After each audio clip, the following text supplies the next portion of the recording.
up, YouTube? Topaz Yates back for another requested review, and this one is to that Breezy and 5Starr, Me and My Brother Volume 2. And to be quite honest with you guys, man, I really didn't remember you up until the very first track. But when you said you couldn't kill me on a track if you shot me on the metro.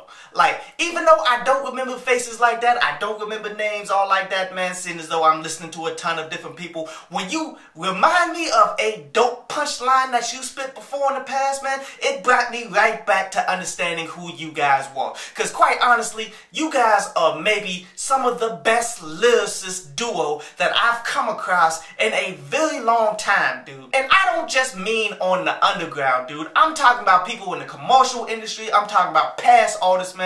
You guys are right there with it lyrically. And quite honestly, I don't believe people understand the magnitude of what I just said right there, dude. So let me go ahead and break down a bunch of these punchlines on this project that are really solid, that for anybody watching this, you need to go and peep out this mixtape just for the lyricism. Sid, everybody knows I'm #1, like I'm Ben Simmons. For those of you who don't know who Ben Simmons is, he's a previous #1 overall draft pick of the NBA. Sid, I hope being meek helps me get this menage. And that is just a dope punchline all the way through, because you gotta break that down both literally and rap slang wise and such, man. Because when you look at it in the rap game context, of course it's a play off of Nicki Minaj and Meek Mill and the previous relationship that they had, which is solid. But yet when you break it down literal, okay, being meek is being down to earth and all of that, man. While a menage is having two women at the same time sexually and such, dude. So that punchline is a double entendre that works on every level, man.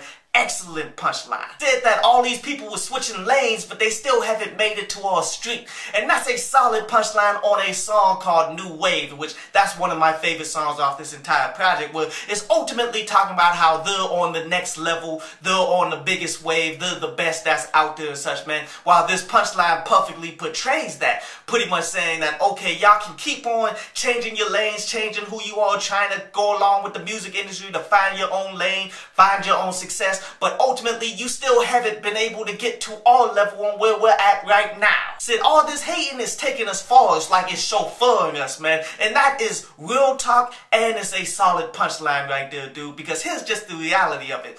Hatred comes along with the success. Honestly, hatred just shows you that people are paying attention to what you're doing, and therefore they're not actually liking it. But the more people who don't like it, more people are talking about it. Therefore, the more success you are getting. Then said hitting VA to get some brain. Now that's a different state of mind, which that is really dope when you break down that they're from the DMV area, in which all three of these states, DC, Maryland, Virginia, are so close together. In order to do anything, you got to cross over state lines. As that's a punchline on another one of my favorite joints, man, that know about it, which that's just the lyrical version of a club track, in which you hardly ever hear that outside of people like Fabulous. You see, it's a track that'll make you move, but at the same time make you think. And that's something that you very rarely see, dude. An excellent track there. Said how my women got cars, but my family is straight. And that's another one of those double entendres that work on every level, man, because it's a play off of the curves and straight. But also in slang terminology, having curves is a woman that has a body,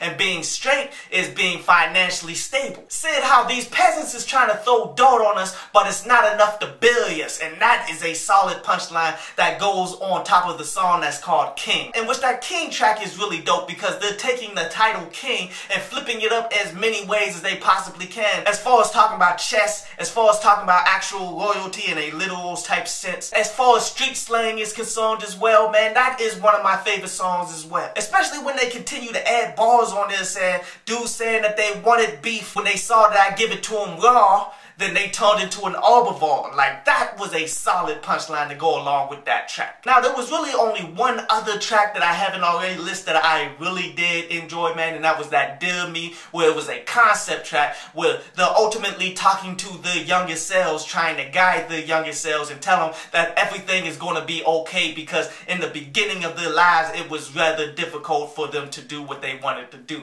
excellent concept joint. But this brings us to the things that you guys can definitely work on, man, because as I said, you guys are tremendous lyrically, but overall you guys have not delivered a classic project yet. I mean, this project was cool to go along with the last project, which was really cool as well, man, but yet to have this caliber of lyricism, you guys need to be dropping classics. Now, the direction that I feel you guys need to take in order to create and craft these classics that I know you can do is first you gotta be more consistent with it, man. And quite honestly, this is how T.I. to Michael Jackson to all of these dudes actually do this. They record a lot, but only release a little. Like I'm saying, for your next project, man, I would say record 50, 60 songs, dude.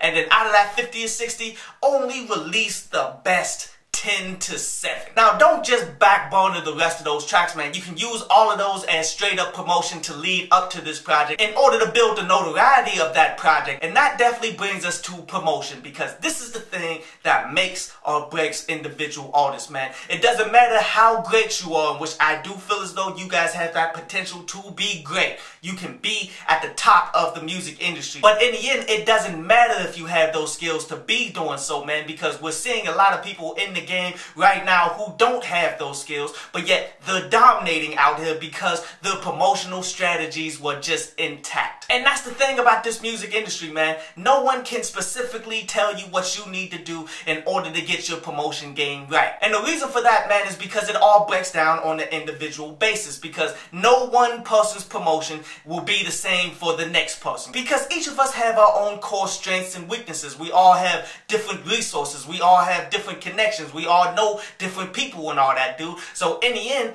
you got to figure out what it is that you have that works best for y'all, and then push that all the way into building a career, man. But I can honestly just give you ideas. First thing you got to do, man, is understand who your audience is. Exactly the people that you want to go out there to follow you, man. And then you got to build up a plan to target that individual, man. First, you got to know where that person is at. What type of videos do they like to watch? What type of artists do they follow and such, man, that would relate to you? What age range and demographic, man? Honestly, you want to know specifically the type of person that you're trying to reach out to.